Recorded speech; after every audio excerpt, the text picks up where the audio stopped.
Good morning, everyone. This is Jim Chastain with EasyPower. And to start with, I wanted to apologize for anyone that had to rejoin the session. We had some technical difficulties here at the last minute. I think we've survived that. And I'm excited about our presentation today. First time EasyPower guest speaker. Before I introduce the guest speaker, however, as we are in the habit of doing, I'd like to offer a couple poll questions that are pertinent to the topic and provide an opportunity to get some feel for where the audience stands on the topic, on the subject. So again, welcome to the presentation, and we would appreciate your feedback to these questions. The first is essentially, what is the purpose of ground fault? And there's no obligation and no liability, but we would appreciate your opinion as part of our poll question feedback, which will help us emphasize or direct some of the discussions as we go through the material.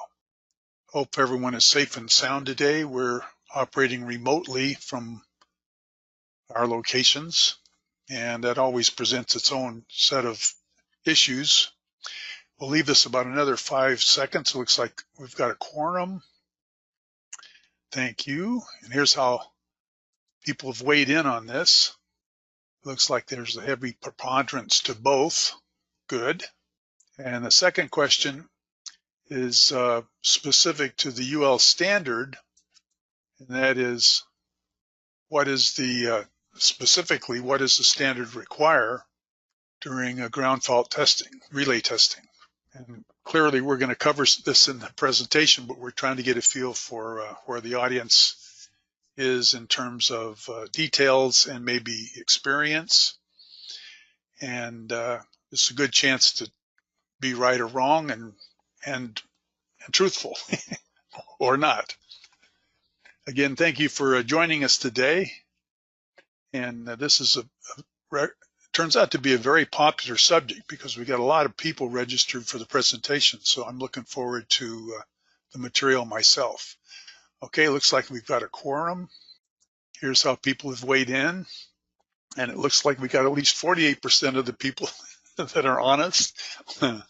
Sorry about that. And then finally, the last question is, according to the NEC, performance testing of the ground, I misspelled done, is done using what type of test methodology? And we got a little wider distribution on this, so this is good too. So, and my apologies for misspelling. That's not part of the technical issues that I was referring to. All right, looks like we have a quorum on this. Here's how folks have weighed in on it. And that's, I think, fairly reasonable. So let's kind of jump into our introduction of our guest speaker. Our guest speaker is on the executive board member at large of the IEEE Industry Application Society. He's a member of both CSA and NFPA and has authored over 20 publications in the areas of system grounding and electric shock prevention. It's my pleasure to welcome as the new EasyPower guest speaker, Mr. Nehad El-Sherif. And this will take almost a second here for me to kind of hand it off. So, Nehad, you have the podium. Yeah, good morning, everyone, and good afternoon if you're in the Eastern time zone, I guess. Thank you, Jim, and thank you for the introduction. I'm not going to go through much of this. I just want to share that I have the honor of serving on different committees and co-making panels, NEC, CSA, and UL. And this is just, I'm not representing any of those committees or anything. That's just, this presentation will be strictly my personal opinion. And, just wanted to make sure that this is my disclaimer that I'm not speaking on behalf of any of those panels. I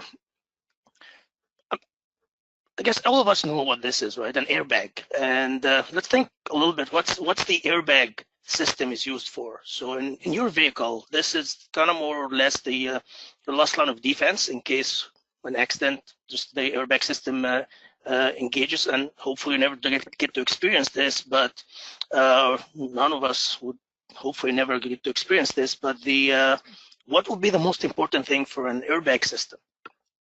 Just think about it for a second. I would say reliability, right? You want the system to be reliable, which means it should only operate when it's required to, and it shouldn't operate when there's no problem. I'm using this analogy because a protection system, like today we'll be talking about ground fault protection specifically, but in general, any protection system can be thought of as at least this is my personal opinion, as the power system airbag. It's always there, it's sitting there. We know that it's sitting there like the airbag in your vehicle, but it doesn't do anything until there's a problem. And it's not supposed to do anything unless there's a problem. The main difference between, so again, reliability is very important. The main difference between an airbag system and a protection system in general, that the airbag system is designed, installed, and tested by the vehicle manufacturer.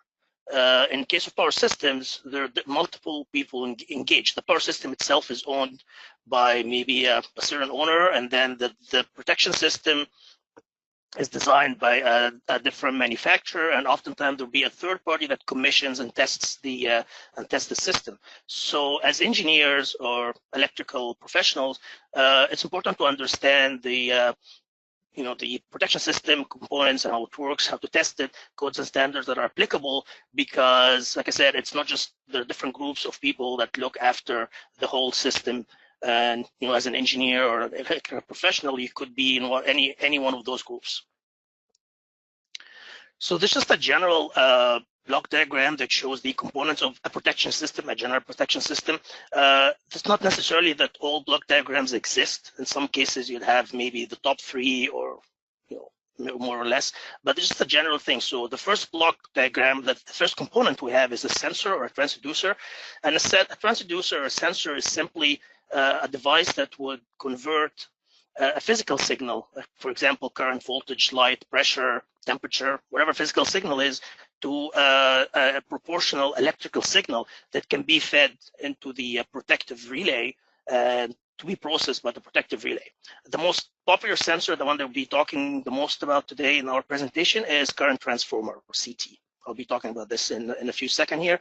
So the second component is a protective relay. And a relay is just the electronic device that process the information coming from your sensor. The relay is more or less the brain of the whole system. It just does all the computational mathematics and everything to make sure that the system is working properly. And then the signal of the relay is usually fed to a circuit breaker, and the circuit breaker is, if you think of the relay as the brain, the breaker is the muscle that gets the signal from the decision made by the relay fed into the breaker, and then the breaker would physically open its contacts to de-energize the power, the system, and there's a problem. And then we have another component that is the battery system, and not all protective relay systems would have a battery system, but it's there in case just the backup, to provide backup power in case the main power is lost. And finally, there's a communication channel. Again, this could be used to maybe inhibit or inhibit tripping of a device, for example, the zone selective interlocking mechanism, or it can be used to log data about the fault, waveforms, all those kind of thing, and send it to your control center, SCADA system, whatever the case may be. Again, I just mentioned the most important sensor that we're using we'll be talking about here in this presentation is the current transformer, and there are different kinds of current transformers for different applications. The one I'll be talking about the most, or focus the most in this presentation, is the window CT type. And you can see there is an open, like a window hole in the middle, and the cable that is fed through this window of the CT would act as your primary. Of the transformer, we all know there's a primary and secondary winding. So the primary of the window CT is the cable fed through the transformer.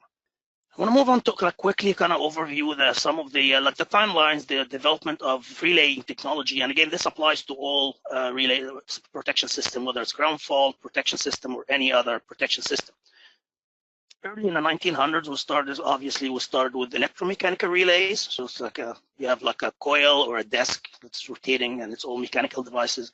And then in the 60s, because of the development in electronics, solid state or static relays came into existence, and they didn't have any. They had the advantage of not having any moving parts, no mechanical parts. The logic was based initially on analog logic, electronics, like transistors, op amps, diodes, those kind of components. And then as the electronics developed, they start using digital electronics like flip-flops, and converters and the likes to implement relaying functions. And then sometime around the mid 1990s, the microprocessor-based relays came into existence. And initially, it was just one microprocessor per each function. But again, as the technology matured, the microprocessor technology, I should say microcontroller technology, started to become more and more mature. We were able to build multiple devices, like a multiple function relay. So one relay that can perform different functions in one unit. Comes the 2000s, and again, there's more technology and development. We started introducing an IED, intelligent electronic device. And up at that point, it's important to notice that there was always a differentiation between protection and control. So you have your PLCs and whatever control device you use, and then you have the relays for protection. But what the IED did, intelligent electronic devices, they were able to combine both functionalities. So you have one device that can perform both protection and control functions in one unit. Of course, now, like recently, we're starting to hear all the Internet of Things and the Industrial Internet of Things, IoT, and it's going to be having, like we're still in the development, but there will be, of course, an effect on the relaying technology as we move on into the future. So quick just schematic for a protective relay. Again, we have inputs, and the inputs are coming from a sensor, like a current transformer, for example, and then we have setting depending on what's, let's say I'm showing here time and pickup level, the current pickup level or voltage, whatever, depending on what, you can have more settings as well. It goes into the relay, gets processed, and then the output of the relay makes a decision, sends an output signal that could remove power, open circuit breaker. It could just be a visual or audio indication. It can set an alarm, can communicate with another device. So the different outputs depending on the design and the system that is in use. So let's just start talking about ground faults. What is a ground fault? Just the definition of a ground fault. A ground fault is unintentional connection between an energized conductor and ground. So to understand this definition better, I'm just using a toaster here. So we have a toaster, for example, it's our load. It's connected to ungrounded conductor, the black wire, and then we have the white wire, which is the grounded or the neutral conductor. And of course, you don't have an equipment grounded conductor, the green wire for your toaster, but just assume for sake of simple explanation, we have a ground connected to the toaster. So in case there is some kind of internal failure or some kind of fault, this is what happens. The current now goes back to the source. Instead of going through the grounded conductor or the neutral, it goes back to through the green wire. And ground faults are problematic. And the reason of the problem that ground faults have, they are more or less, they can create different safety hazards. So for example, a ground fault can cause a fire hazard. It could be an electric shock hazard for personnel, and ground fault could lead to like a serious damage in rotating machinery and electronic equipment like your computers and all the like. So that's why the ground faults are a dangerous condition. That's why we need to be able to detect those conditions and clear them as soon as we can. Then the next question, the logical question becomes now, what causes ground faults? Why do we get ground faults? Actually, there are different causes for ground faults. So the one popular cause is insulation failure. When you have insulation failure, because insulators kind of wear out, this would lead to could lead to a ground fault. What causes insulation failure? So there are different reasons. The aging of the insulator itself, physical damage, stresses due to over voltages and lightning effects. This all could wear out insulation, leading to their failure, which causes a ground fault. Moisture and chemical compounds and conductive dust all can lead to a ground fault. Raccoons, rodents can They just like insulation, especially in cold. They like to show into the insulation, causing a ground fault. And finally, accidental human intervention could cause a ground fault. So, for example, dropping a tool could cause a ground fault. Mishandling or improper handling of conductors cause a ground fault. Another popular reason is, when performing maintenance on power system, oftentimes you connect grounding cables, like safety grounds for the crew performing the maintenance operation. And if those grounds are not taken off the system before re-energizing the system, this is just a bolted ground fault on your system, three-phase ground fault. So that's another reason for ground faults. So now we're just going to quickly cover the types of ground faults. We have three main types of ground faults. The first type of a ground fault is the low impedance, high current ground faults. Of course, low impedance means high current, and oftentimes those kind of low impedance ground faults, you may not require a specific or dedicated system, a ground fault relaying system, to detect those kind of faults. And the reason is if the current is high enough, your overcurrent protective device, the breaker or a fuse, could very well detect those faults and clear the power because the current is high enough.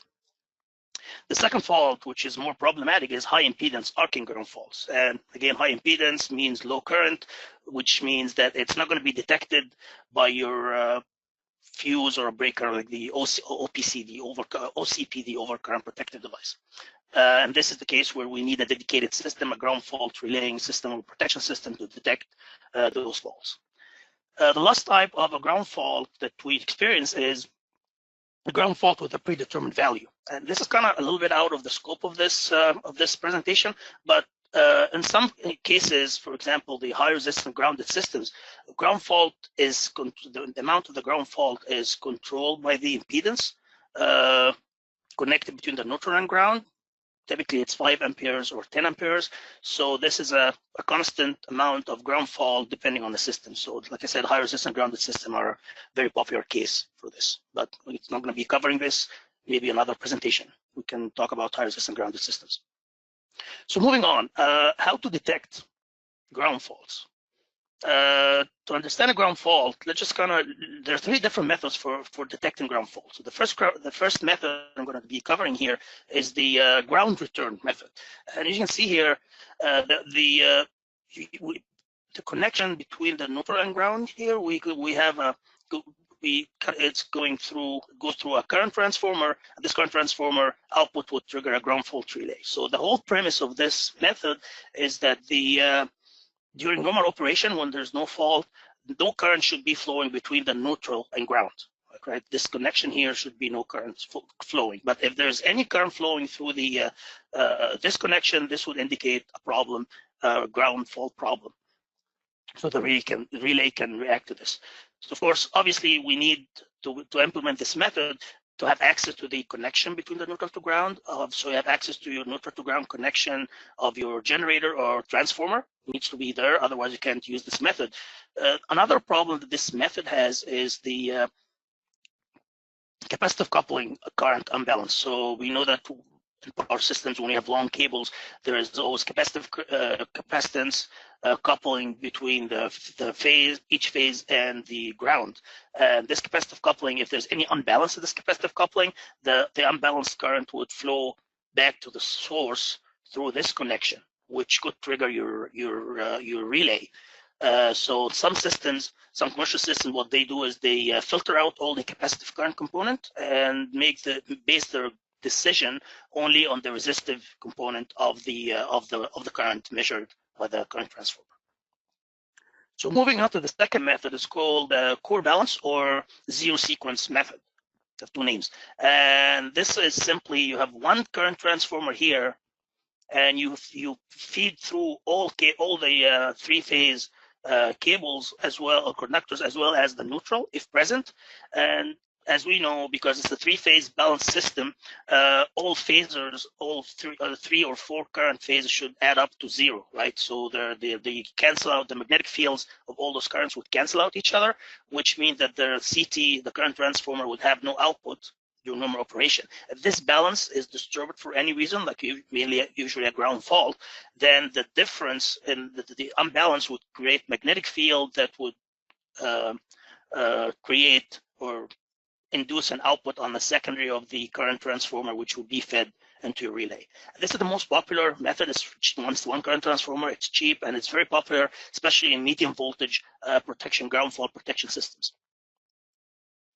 So the last method, like moving on here, is the residual current, and sometimes it's called differential current method.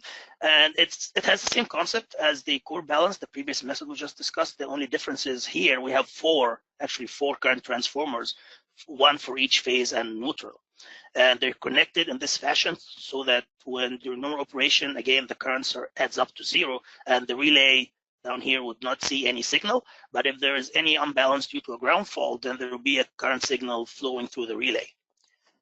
So the question here becomes, what's the value? Why? Now we just discussed the method that we can only use one current transformer to achieve the same purpose, but here we have 4 current transformers.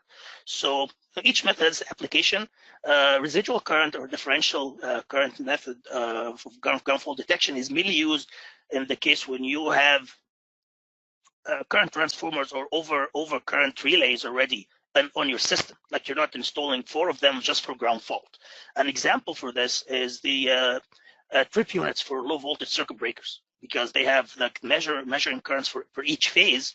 So you already have 3 or 4 current transformers already existing to measure the phase currents. Then if you just kind of wire them in this fashion, then you can achieve the ground fault detection method as well. So each method has its own pros and cons. The one problem here that you have to be aware of or be careful of when designing those systems, if there's any current mismatching between the current transformers here, this could create a residual current going through the relay and could just cause unwanted tripping, thinking there is a fault. So matching the CTs is very important to make sure that the CTs are, kind of balanced. There's no mismatching currents between them, no circulating currents in your loop, kind of thing. So now let's move on to how the ground fault system works. So let's have a power system here. It's like a simple power system, 3-phase. We have a 3-phase load, and then we have let's say some kind of lighting load between one of the phases and the neutral. And during normal operation, the 3-phase currents are all balanced, and then you have the single-phase load current, the IL here, going through the load, and then back to the current transformer through the source. And since the current going through the current transformer, your CT in one direction and returns in the same direction, same amount returning in the opposite direction, they cancel each other out, and the relay would not see, there will be no output for the current transformer for normal operation. But let's look here at the same system and see what happens when there is a fault on your single phase light load here, or lamp here. So let's say we have a fault right here, or I have my arrow here. So the current would go through the CT, the fault current would go through the current transformer to the fault, and then back to the source through the ground. And if you noticed here, what happened is the current bypassed the CT. It didn't return back through the CT like the previous case. So of course, the fault current going through the CT is not canceled out, which means the current transformer will have an output that would trigger the relay, indicating that there's a ground fault problem on your system here. And just, before I move on, I'd just like to point out that there's only one grounding point on your system, and this is like at your switch gear for industrial system, or if you're operating in the NEC world, this will be your server at the grounding log at the service entrance right here. So it's only one. I'll get back to this point in a couple of slides, but just keep on. Just remember that there's only one ground connection here at the service entrance or the switch gear upstream of the current transformer. This will be very important, and I'll explain why in a couple of seconds here. So let's not talk briefly about product standards, but before I talk about product standards, because this will take us to the second poll question, I just want to go back to the first poll question, which was the function of a ground fault protection system. And unfortunately, I guess if I remember correctly, most of the answers that ground fault protection is used for both personnel protection and equipment protection. And unfortunately, I have to respectfully disagree with this answer, because ground fault systems are only used for equipment protection. And the NEC refers to ground fault protection as ground fault protection of equipment. Like if you look up GFPE, ground fault protection of equipment. It's an acronym in the NEC, and it specifically talks about protecting equipment. Personal protection is done using ground fault circuit interrupter, GFCIs, and they use the same, very similar methodology, the same core balance current transformer to detect the ground fault, but the design requirements and the product standards are different, and that's why when we talk about GFPE, ground fault protection or ground fault protection of equipment, it's understood that it's only designed to protect equipment. When we talk about personal protection, we are talking about GFCIs, the different well standards and design criteria. The theory of detection of ground fault is very similar, pretty much the same, but the design requirements and the trip levels and everything are just, different, because we are, as humans, we are more sensitive to current if compared to equipment. So product standard, if we talk about the ground fault relaying equipment, the most popular standard is UL 1053, and unfortunately there's no equivalent CSA standard like I could mention. So a lot of manufacturers would just design, they're using the requirement of 1053 to get a CSA certification. If you're in Canada, I'm Canadian, so we use CSA, but 1053, it's not harmonized with the CSA, but it's still acceptable. Like I said, a lot of the requirements in 1053 are used to get CSA certification. There's a lot of requirements in 1053. Like I'm not going to be covering all of it. I mean, there could be like another presentation, but what I wanted to point out here is this calibration test, and this is a screenshot from the standard from 1053. And I'm showing this because if you remember, the second poll question was talking about if there's a set value of tripping of the ground fault relay in the 1053 standard. And as you can see here, it talks about percentage of the pickup. So 85% you shall not trip. If it's 115%, ultimately you'll trip. There's no specific timing. But then if you're up at a 250% of the pickup current, then you're required to trip within 1 second. It could be less than 1 second, but you can trip slower than 1 second. So my point is, the pickup is determined by the manufacturer, and usually they give you like some kind of a way to set, maybe like a knob, or if it could be done like hardware or software to set your pickup value, and based on those pickup value that you set, this will be your percentages and the time, the tripping time required by the standard. That's the reason I just wanted to make sure that, to emphasize that 1053 does not give you a trip level. Like, it just doesn't tell you you have to trip at 1 ampere or 100 amperes, or it's just a percentage of the pickup. And this is very different, because we were talking about personnel protection a few seconds ago.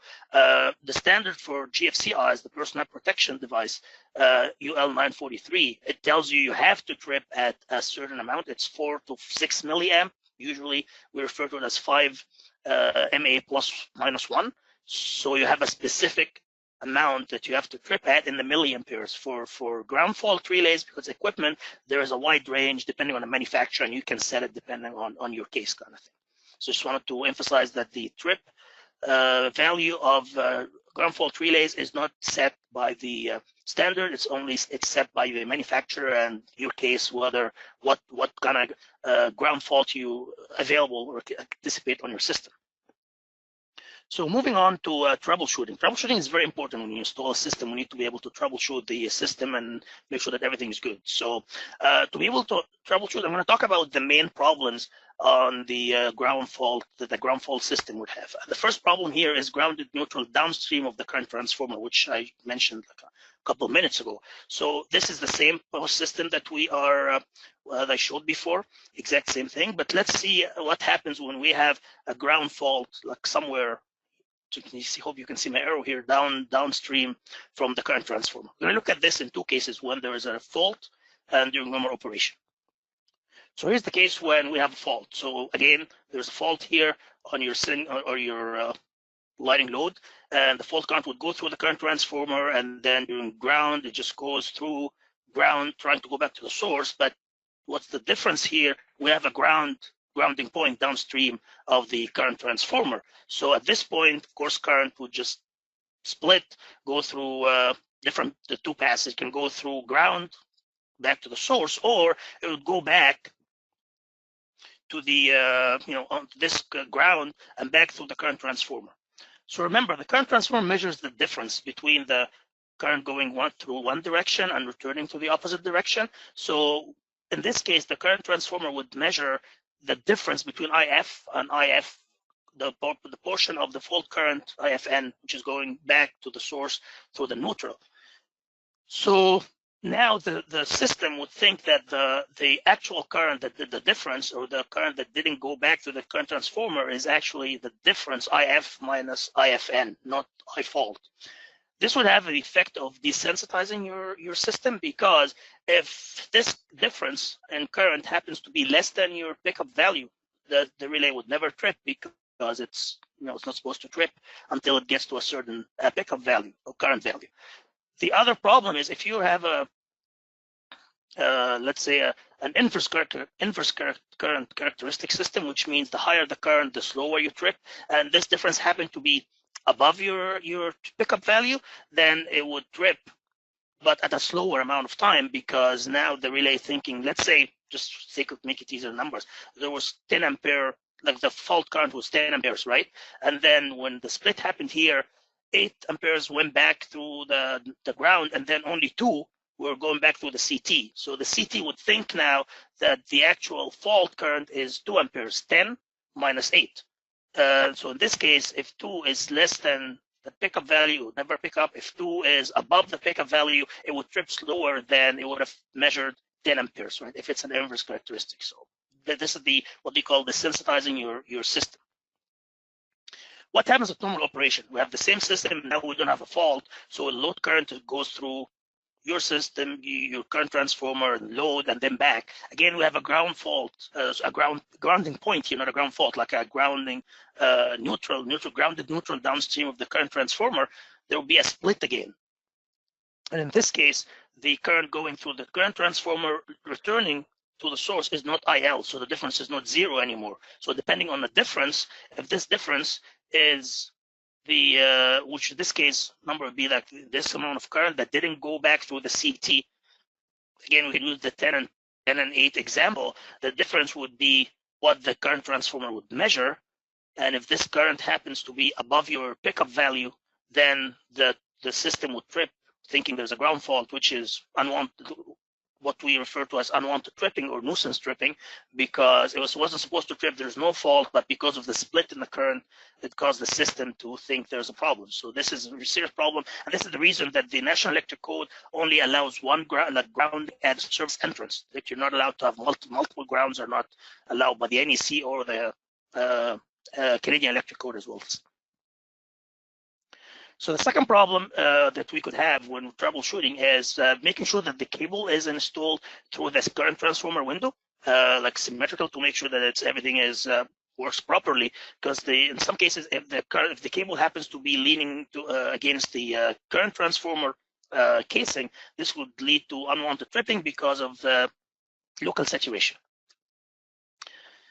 Incorrect polarity of current transformers is another problem when you're using a residual current method that we discussed. And just to simply, I just wanted to remind everyone of the dot convention that we use for current transformers, for transformers in general. So H1 is or P1 is the IEC or IEC or IEEE or IEC notation for the primary, and then we have X1 and S1, again IEC, IEC, IEEE, IEC, depending which world you're in. So what happens is that convention states that if the current, the red arrow here, going into your primary mark, like going into H1 or P1, then the current would be leaving the X1 terminal of your secondary or S1 if you're IEC world. So there's just like the arrow, it's going into the dot, then it leaves the secondary side. This is very important because if we look, I showed this this diagram before, but now I'm showing the dot convention here. Each current transformer is dot, and you notice that the current is going in all dots to make sure that they add up properly. But if one of the CTs was flipped for whatever reason, then there will be a problem of the like there'll be unbalance in magnetic fields, and it would cause to an unwanted tripping. Another problem with when you're using a core balance method is to make sure that all the cables or conductors or all the phases are going through the current transformer. So what happens in the omission of one of cables, for example, let's say like the phase C was not going through, was not passed through the conductor, the CT current transformer window, then the balance of all the currents would not add up to zero, leads to unwanted tripping. A similar problem is the direction of neutral and phase conductors. When we pass them through the current transformers, have to make sure that they're all going in the same direction through the current transformer window to make sure that they all add up properly. And finally, passing the equipment grounding conductor through the current transformer is problematic because the fault current is supposed to go through the equipment ground conductor back to the source to bypass the current transformer. But if you feed the equipment grounding conductor back into the current transformer, this would have the effect of canceling out the difference, right? And then the system would never trip because it won't see a ground fault. Moving on to testing, and this is where I want to get into the third pool of our question. So there, obviously, testing. Before I start talking about testing, why do we need to test? First of all, we need to test during commissioning because it's a requirement by the NEC and Canadian Electric Code. When you commission a new system, it has to be tested, make sure it's working, and then as we are operating the system, it's always important to make sure that it's working. Like the airbag, just don't want it to be sitting there and just doesn't work when it's supposed to be working, to make sure that the system is still reliable. So testing from every now and then is very important, not just maintenance. So the first thing that we need to make sure or test to perform is neutral insulation resistance. And this goes back to the point in terms of making sure that there's no ground downstream of the current transformer. So here, we're just going to disconnect the neutral to ground connection at the service entry or your switch gear, and then measure the impedance between the neutral or the resistance between the neutral and ground, and make sure that if it's anything less than 1 mega ohms, then there's a problem. There's probably a grounding down the road somewhere. So it has to be at least 1 mega ohm. So it's the first test. Second test is primary injection, and this primary injection test is very important because what we do is just test all aspects, find all the problems that we just discussed in terms of ground fault system and what kind of problems we have. So usually have a tester, high current tester, and you inject high current between point, let's say A1 and N1, the neutral, and phase A, and then phase B and phase C. And this current would go through the current transformer and just trip the system to make sure that everything is working. This is like just two pictures I found online for some examples of testers, and you can see they're very bulky, they're big. Those kind of testers, they usually have auto transformers, and auto transformers used to generate variable current, could be up to 1,000 amperes or even higher, like 1 kiloamp at low voltage, maybe typically 2.5 volts to inject this current into the primary side of the current transformer into the system to test it.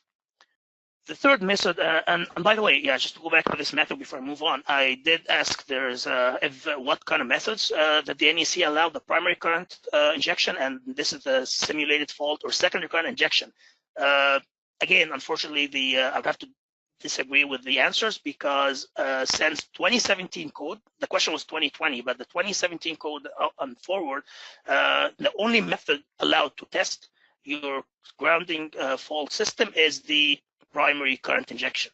So secondary current or the simulated fault current method is not allowed anymore by the NEC and on. So if you're on 2017 NEC or 2020, you can't use the simulated fault method anymore. If you're on earlier methods, like earlier version of the NEC, like 2014 and so forth, then the code gave you the option of using either one. So as of the simulated fault or secondary injection method, because obviously it's not going to be allowed by the NEC or as of 2017. But it's just simple as you have an external kind of winding here on your current transformer. You inject current, secondary injection, and hence simulates a fault to trip the system. It has problems because it can detect all the problems that the system may have. And that's why the NEC 2017 edition decided to not allow this method anymore. And this method, just to kind of make it more relevant to you, it's very similar to GFCIs, which talk about the ground fault protection, ground fault circuit interrupters for personal protection. There's always a test button. So when you press test, this is the method that is used. It just simulates a ground fault through the secondary winding, an external winding, and it just drifts the system based on this. So this is kind of the method used, but now it's not going to be allowed as of 2017, like I said, for testing ground fault systems. The last test here is reduced control voltage, and this is very interesting. It's going to take us back to the requirements of 1053. So a lot of times, your ground fault system that you're using, it would obviously require power. So this is a system that's called line power. So the system is fed through a control power transformer, CPT, and they have different turns ratios. So here I'm just using 480 to 120 because it's a popular one. The other alternative is to use a separate power source to power your system, but this method is more preferred because, of course, it just use the line-fed same system. Plus, you don't want to have any trouble if the external system, if you have an external system powering your relay, fails. So let's just think about this method for a second. So you're getting fed power from your line, let's say A, and phase A and phase B. So during the created voltage normal operation, the primary side should have 480 volt, secondary side should have 120, right? So what if there is a ground fault on one of the two phases that are powering up your relay system? Let's say phase A in this example. Remember the fault would the ground because phase A now is grounded, then the input current to your CPT or control power transformer is not 480 anymore. It's going to be reduced by √3. So it's from line to line voltage, it drops to line to ground. So it's going to be, instead of 480, now you're feeding your system 277 volts. Again, it's a transformer, so the secondary would have the same effect. And instead of 120 on the secondary side, the drop by √3 factor would be the same. So it would be 69 volts. Approximately 69 volts, 69 point something output. If you think of the drop, the percentage of drop from 120 volt that is used to power your system, your relaying system, drops to 69. This is an 85% drop. And this explains the reason that UL 953 requires that your relay system, your relay, will still operate even if the voltage is used down to 55%. And if you ever read the standard and you're wondering why it's you're required to design a system that works down to 55% of the rated voltage, which is a really odd number, this is the reason. Because during a ground fault, the value will drop down to 58% of the rated voltage. So just want to quickly talk about applications, and ground fault are very interesting because they are one of those things that I like the word ubiquitous because I don't get to use it very often, almost never, but I only use it like one of the very few cases that I can, I guess, comfortably use ubiquitous is ground fault. Ground fault protection is ubiquitous, it's everywhere. It's used in multiple industries, like showing just some example of industries. This is not all the industries, like I can think of, besides what I'm showing on the screen. Food and beverage industry uses ground fault protection. Utility industry uses ground fault protection, and so forth. So that's just an example of how ubiquitous ground fault protection is. Within those industries, let's think about what parts and components we can use for utilize the ground fault protection to protect. Just again, this is not an exhaustive list, but there's just a few examples. You have generators, portable, whether they're portable or permanently connected generators. You have feeders, feeder protection, ground fault protection. You have your motors. Expensive motors require ground fault protection just to protect the winding. Pumps, if you have a big pump, an important pump, you can use ground fault protection, and so forth. There are so many different applications within each of those industries that can utilize ground fault protection to protect their assets, their equipment. If we talk about code requirements, again, I'm Canadian, so we use the Canadian Electric Code, and my friends south of the border, American friends, use the National Electric Code, and I have the honor to serve on panel 2 of the National Electric Code. The requirements are not the same, but they are very similar. So I'm not going to be able to go, because of time, to go through everything, but I just wanted to highlight the requirements. So if you look at the NEC, it's section 230.95, the services, and this has more of a the requirements of testing and setting and all the things that you need to learn, need to know about GFPE, ground fault protection of equipment, which is the term used in the NEC. GFPE is not used in Canadian code, but just used in the NEC to refer to ground fault protection. And then if you kind of look up through the code, there you have just like some of the sections as well that I listed here, just for your information. You can go in and it tells you that you have to comply with 230.95. One quick thing I would like to share before I finish my presentation here is, in some cases, it's the hazard of interrupting power because of a ground fault is more than the hazard that it creates. Like interrupting the ground fault creates more hazard than the ground fault itself. And in those cases, it is a requirement by the code not to trip or use ground fault protection. A good example is a fire pump. Fire pump, the fire hazard is much worse than the ground fault hazard. So by code, if you have a fire pump, it's not supposed to be ground fault protected. It's usually they're sacrificial. They should run, until they kind of die because of the fire hazard that's more dangerous or overweighs the ground fault hazard. Canadian Electric Code has the same thing, like similar requirements.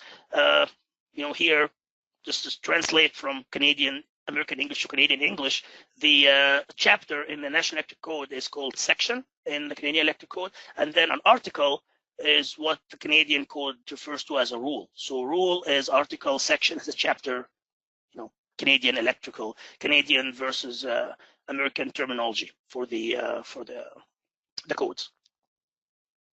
So finally, before I wrap up, I just wanted to remind you of the airbag system. We have to make sure that the system works properly, and to be able to make sure that the system works properly. In our case, the power system, our power system airbag protection systems in general, and specifically the topic of this presentation, ground faults. We need to make sure that there is the system is well maintained, troubleshooted, and we follow codes and standard, and understand how all the parts work together to make sure that the system will be there and save us when we when we need the protection system to kick in and protect our assets. And by this, I would like to thank everyone for your time, and I guess we'll have maybe 10 minutes or so for questions. So thank you, everyone. Very good. Good job. We got a couple of questions, Nehad, that I'm kind of curious about. One is regarding troubleshooting on a ground fault from Lionel. He says, on a high resistance ground or a delta ungrounded system, after getting a ground fault alarm on switchgear or an MCC, what is the most appropriate method to locate and isolate the faulted feeder? Sorry, Jim, to just clarify, did you say ungrounded systems or high resistance grounded systems? He says either or, and so I'm curious. Either or. Both of them, yes. About the ungrounded myself. Yeah, so the high resistance ground systems are more of the modern ungrounded systems. Like initially, where all the grounded the power systems we had in North America were ungrounded. They're still very popular in Europe, but in North America now we're more solidly grounded and high resistance grounded. So, and the benefits for those on the call, the benefit of ungrounded systems or high resistance grounded system is continuous operation. Because if you have a ground fault on a solidly grounded system, usually the value of the fault current is too high. It's devastating that you have to trip right away. So what I think you said Lionel, right? Like what Lionel was referring to is he can continue to operate his system, and it's very important in industries that, let's say, a nuclear power station or in refineries, when interrupting power could be a problem, and continuous processes, for example, like all those kind of industries. So when they have a first ground fault on a high resistance grounded or ungrounded system, the current is limited. Like if you remember my presentation, I mentioned 5 amperes or 10 amperes for a high resistance grounded system, which allows you to still operate and detect those locations. There are different methods of locating a ground fault. The old way of doing things, like I'm not an electrician, I'm an engineer, but I know talking to electricians and reading about it, you would have to, go manually and trip a breaker at a time, like take one feeder out at a time to try to find a fault. And if your fault disappears, then this feeder had the problem, and then you go to the sub feeders. It's very manual process. This is how they used to do it back in the day. But nowadays, a lot of the if you're using high resistant grounded system or even ungrounded system, there are manufacturers who offer devices that can locate the fault for you. I mean, I'm not be able to share details as commercial, but if you look on and within right now, they're more and more popular in the industry that they can offer methods to locate the fault for you, so you don't have to do it manually like back in the day, or using like 3 light bulbs and see when the light turns off kind of thing. So I hope this kind of answers your question. But yeah, there are methods now that can do this for you, like a device that would help you locate your fault. Are you able to see the list of questions? Looks like we have. You know what? I can. I just don't have it open, but I can go through and see if I can. Questions. Yep. Just open it here. The other one is from Ugo. He specifically wants to know how EasyPower would manage a ground fault system. And again, my question to him was, how would you sense, or how would you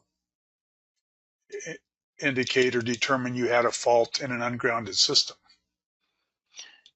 Yeah, see, I'm trying to, it's small, the window's too small. Oh. I can see questions, but I'm just gonna read line by line. Yeah, you can probably see my screen now. I'm not sure if you do, so I'm going through the questions, but it's really hard to read. No, it's not showing your list.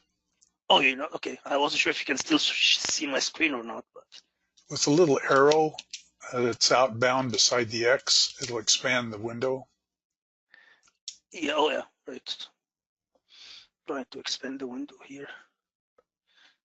Oh, it just jumps from the right-hand side of my screen to the left. Well, I'll read it to you. How is it possible? Sorry. He's specifically asking how EasyPower would manage the ground fault in a system that uses isolated by ground.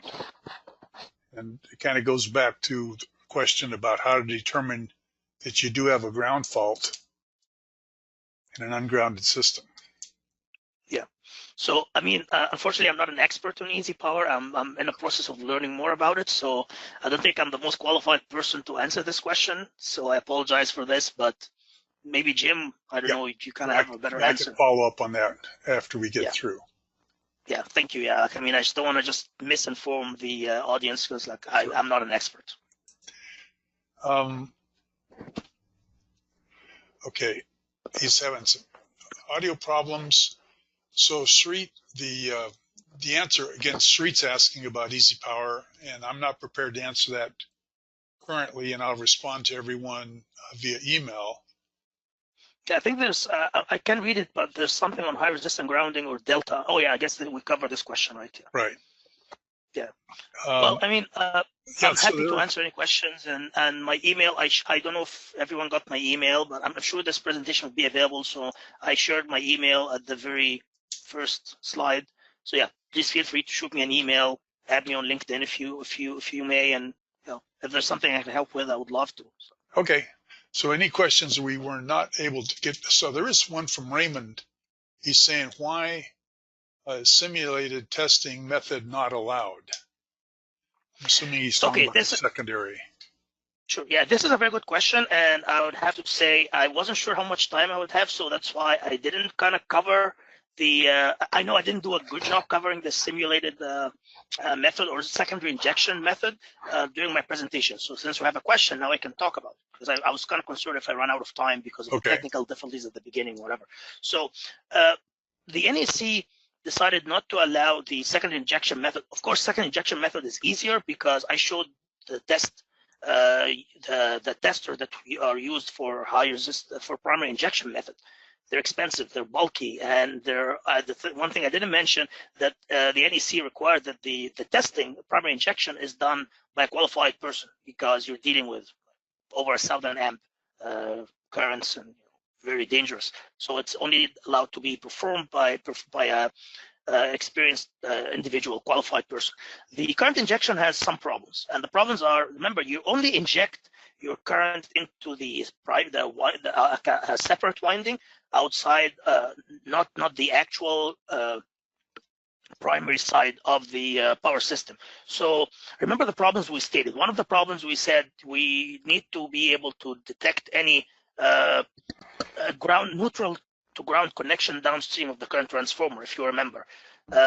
The only method to be able to detect this is using primary injection, and just like the one test I showed, the installation test. If you use secondary injection, you can't detect this because the fault is a simulated fault. It trips the system locally. Second problem is incorrect.